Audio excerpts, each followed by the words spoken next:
Hello everyone, welcome back to my channel. So in this video we will be discussing the question answers of a plastic paradise of class 7th.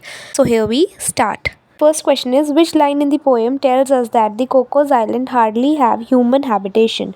The lines which tells us that Cocos Island hardly have human habitation. This is first paragraph and the last three lines of that paragraph. Remote islands that are almost entirely untouched by human hands, untouched by human hands.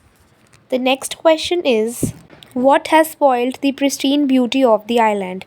The ancient bottles of lilt, filthy plastic waste, shampoo bottles, and silicon chips have spoiled the pristine beauty of the island. What was the color of the sands earlier? The color of the sands was white earlier. So the next question is, describe the scene of the beaches of the Cocos Island. The beaches of the Cocos Island are hardly inhabited by human beings, and yet they have been ruined by the plastic waste that humans generated. मतलब वो कह रहे हैं कि जो Cocos island के beaches थे ना, उधर बहुत ज़्यादा ह्यूमन बींग्स नहीं थे या थे ही नहीं, फिर भी वो उधर वेस्ट था. कैसे? प्लास्टिक वेस्ट था जो ह्यूमंस ने ही जनरेट किया था. Coffee lids, toothbrushes, ancient bottles of lilt, filthy plastic waste, shampoo bottles, and silicon chips are washed onto the shores of the ocean and accumulate on the beaches. वो beaches में accumulate हो जाते हैं, इकट्ठे हो जाते हैं. और जो sands थी ना, beaches की जो sand थी, अब वो white नहीं रही.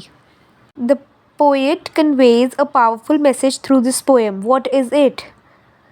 Through this poem, the poet tells us that our actions are not just confined to our immediate surroundings. कहते हैं जो हमारे actions हैं ना, वो सिर्फ हमारे immediate surroundings, आसपास की surroundings के लिए नहीं होते हैं. जो प्लास्टिक वेस्ट हम गिरते हैं ओशंस के अंदर, वो दूर दूर तक ट्रैवल होता है और उसका इफ़ेक्ट रिमोट आइलैंड्स पे भी होता है, जैसे कि कोकोस आइलैंड, जहाँ पर ह्यूमन बींग्स नहीं भी हैं, फिर भी जो वो आइलैंड है हमारे केयरलेस एक्शंस का शिकार बन जाता है. Therefore we should stop dumping waste. अब हमें डंप करना छोड़ देना चाहिए वेस्ट को ओशंस के अंदर, और बहुत सारे स्टेप्स लेने चाहिए पोल्यूशन को रिड्यूस करने के लिए. ओशंस को क्लीन रखना चाहिए. क्यों? क्योंकि हम लोग अपना इकोसिस्टम ओशंस को क्लीन रख के ही मेंटेन करेंगे. उसके बाद आता है discuss the appropriateness of the title of the poem. क्या टाइटल ऑफ द पोएम जो है वो बिल्कुल अप्रोप्रिएट है? हाँ जी, बिल्कुल अप्रोप्रिएट है. The title of the poem is appropriate as it tells that how natural paradise tells us that how natural paradise has now become a plastic paradise. कह रहे हैं कि कैसे जो नेचुरल पैराडाइज था वो इतना ब्यूटीफुल पैराडाइज था, जिसमें पोएम में पोएट ने उसको कैनरी के साथ भी कंपेयर किया है. कह रहे हैं इतना ब्यूटीफुल था जो अब प्लास्टिक पैराडाइज बन चुका है. क्यों? क्योंकि हमारे एक्शंस के कारण, केयरलेस एक्शंस के कारण. कोकोस आइलैंड था वो रिमोट था और वहाँ पर इनहैबिटेशन थी ह्यूमन बींग्स की. इससे पहले वो pristine and naturally beautiful island था. Now they have turned into dumping grounds of plastic waste. अब वो dumping grounds of plastic waste बन चुके हैं. प्लास्टिक्स जो हैं वो नॉन बायोडिग्रेडेबल हैं और मरीन लाइफ को अफेक्ट करते हैं. The poet मॉक्स the ability of human beings की उनकी एक्शंस के कारण जो रिमोटेस्ट प्लेस है ना, वो भी रुइन हो चुकी हैं.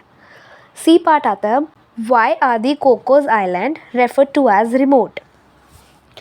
Cocos Island are referred to as remote because उनकी जो लोकेशन है वो बहुत फार है और वो रेजिंग सीज और राइजिंग वेव्स के अंदर छुपे हुए हैं.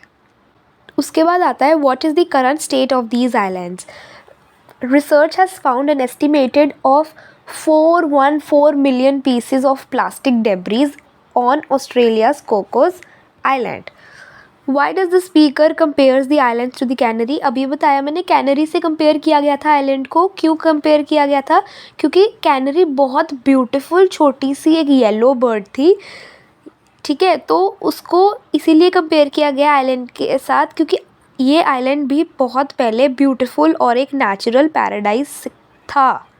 Why do you think he uses the past tense in these lines? The poet uses past tense in these lines because island is now a dump yard choking for lack of oxygen. If you have any other doubt, any other question, you can comment me down. I will answer that question or make a separate video for that question or any other doubt. For the summary of this chapter, I will attach my link. I have already made a video on the summary of this chapter.